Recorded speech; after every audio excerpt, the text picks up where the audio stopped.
Hi there, this is Pastor Keith for Trinity Chapel, Charlotte, coming to you today with the next installment in our ongoing series, Walking Through Westminster, looking at the Westminster Shorter Catechism, question by question. Today we come to question 9 of the Catechism. Last week we asked about how God works out his decrees, his plan in the world, and we saw that he works them out through the works of creation and providence. And so today we come to question 9 of the Shorter Catechism, which is, what is the work of creation? And the answer given, the work of creation is God's making all things of nothing by the word of his power in the space of 6 days, and all very good.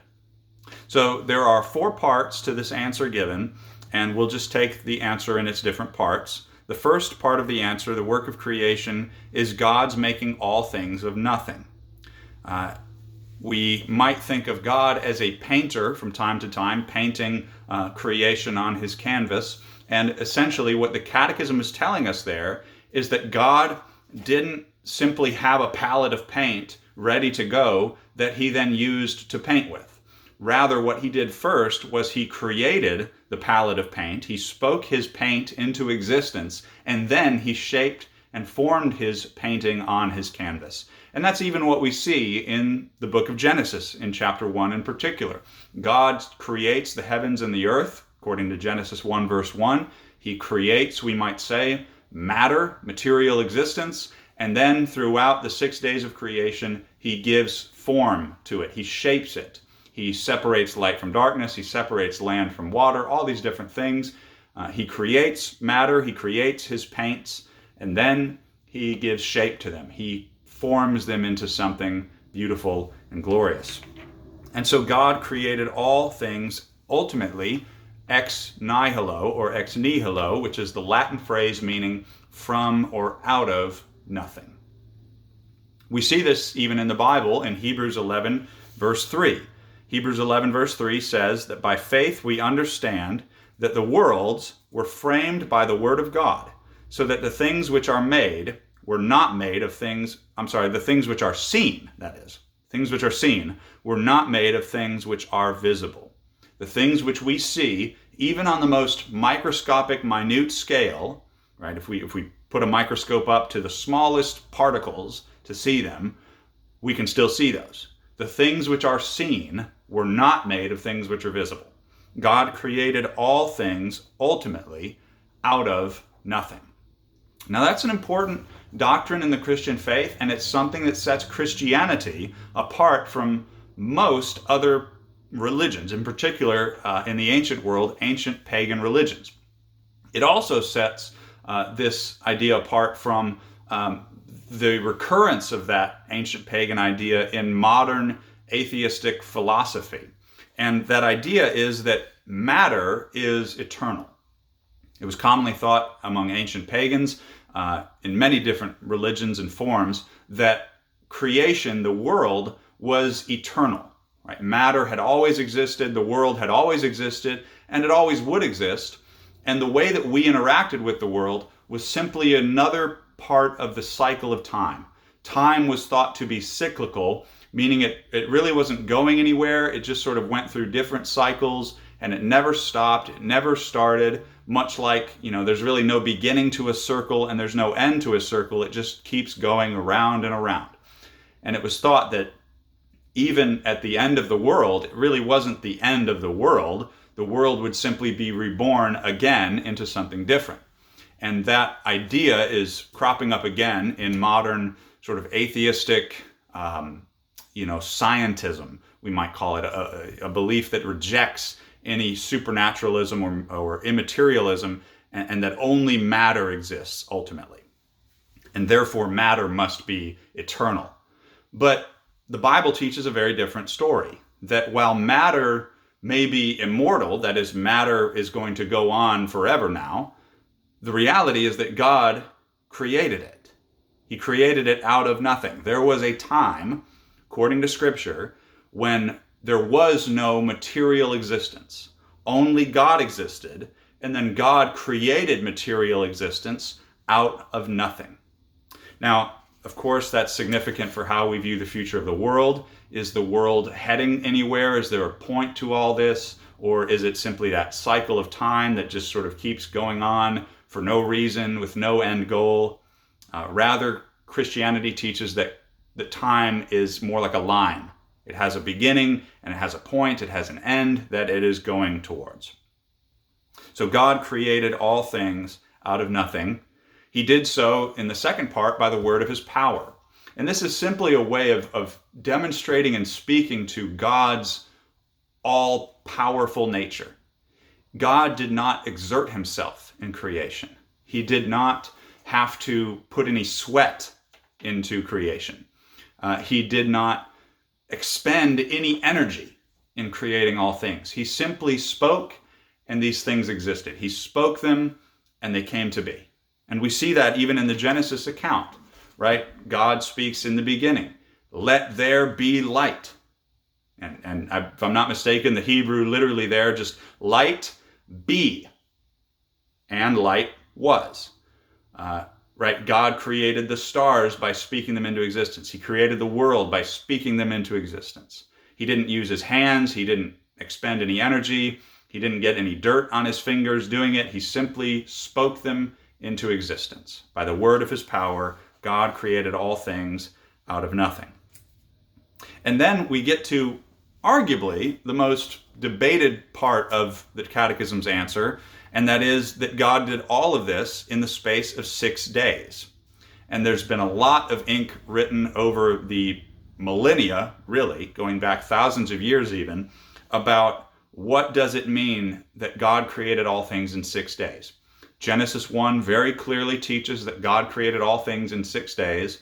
And so if we're going to believe the Bible, then we have to accept that on some level.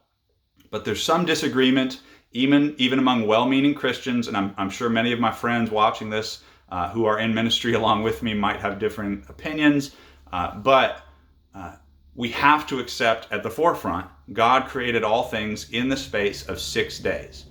And the debate comes in, how do we understand those days? How do we understand the concept of day in Genesis 1?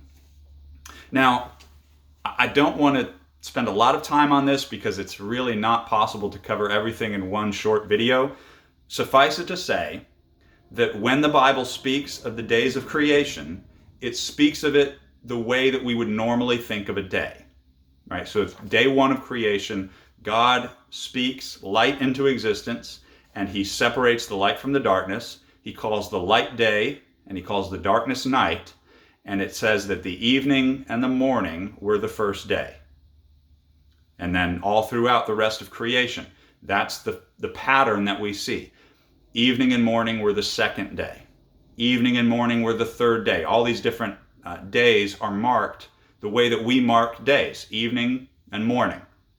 And so when we think of the 6 days, I think that on some level we have to accept that these are meant to be thought of as days the way we think of them, right? God is setting a pattern for us on how we are going to live in the world, a 7-day week with 6 days of labor and 1 day of rest, the Sabbath, but also that these are days marked by evening and morning. These are days marked the way we mark days, with night and then day, with evening, then morning, darkness, and then light. And so we have to think of those days at face value anyway, as those kinds of days the way we experience them.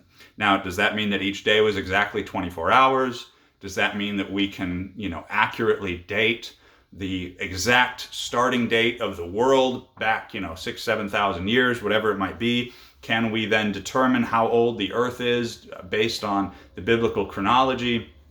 Those are all questions up for debate. I'm not going to touch on them here.